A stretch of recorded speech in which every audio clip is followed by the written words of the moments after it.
Hello everyone, and welcome back to the channel. There's a certain magic to a road trip, isn't there? The open road, the freedom, the promise of adventure just over the next horizon. But sometimes what you find on that open road is an adventure. It's something much, much darker. The stories you're about to hear aren't fiction. They are real accounts from people who set out for a good time, only to find themselves trapped in a real-life nightmare. These are three terrifying true road trip horror stories that will make you think twice before you hit the road alone.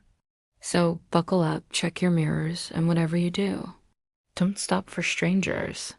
Our first story comes from a user named Desert Wanderer who is driving cross country with his college buddy. Let's call him Mark.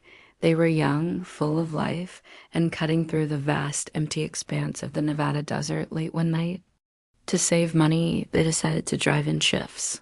It was around 2 a.m. with our narrator at the wheel when he saw something strange up ahead.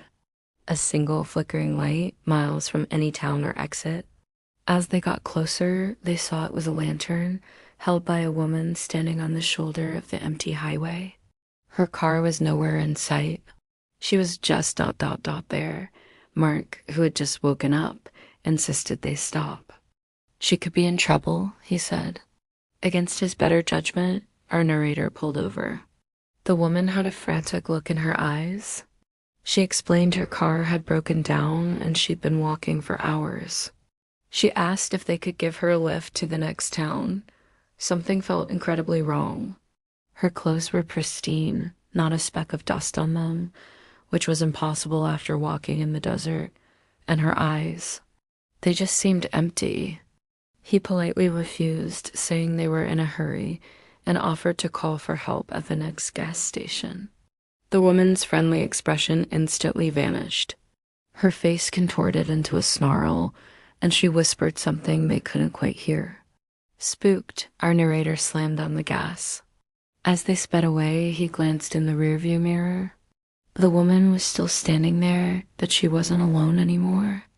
Standing behind her were two tall, shadowy figures. They hadn't been there a second before. He floored it and didn't look back again. They drove in terrified silence until the sun came up. They never found out who or what that woman was, but they're certain that if they had let her in the car, they wouldn't be here to tell the tale. The next account is even more chilling. It comes from a woman named Clara, who was traveling solo on a scenic route through the Appalachian Mountains. She was an experienced hiker and camper, enjoying a week of solitude and nature. One evening, she was driving down a winding, forested road, looking for a good spot to pull over and camp for the night. She found a small, unmarked dirt turnoff that led to a secluded clearing. It seemed perfect. She set up her small tent, made a fire, and settled in as twilight fell. As darkness enveloped the woods, an unsettling feeling crept over her. The usual forest sounds, crickets, rustling leaves, had gone completely silent. It was a dead, heavy silence that made the hair on her arms stand up. Suddenly, she heard a sound that didn't belong, a soft, melodic whistling coming from deep within the trees. It was a simple, repetitive tune, and it was slowly getting closer. Her heart began to pound. She was miles from anyone. She quickly doused her fire, grabbed her car keys, and crept towards her vehicle, trying to stay as quiet as possible. The whistling continued, circling her campsite now. It sounded like it was coming from multiple directions at once. Just as she reached her car, she saw movement in the periphery. A tall, unnaturally thin figure emerged from behind a tree. It was too dark to see any features, but its silhouette was all wrong. Its limbs were too long, its movements too fluid. It just stood there, watching her, the whistling now a low, menacing hum. Clara didn't hesitate. She jumped into her car, locked the doors, and sped out of the clearing, tires spinning in the dirt. In her rearview mirror, she saw the figure step into the path, joined by two others, all identical, watching her go. She drove all night, not stopping until she reached a brightly lit, populated city. She never went camping alone again. The thought of what those figures wanted, whistling in the dark, still haunts her dreams. Our final story tonight is a stark reminder that the most terrifying monsters often look just like us. This happened to two sisters, Amy and Jenna, during a summer road trip to visit their grandmother.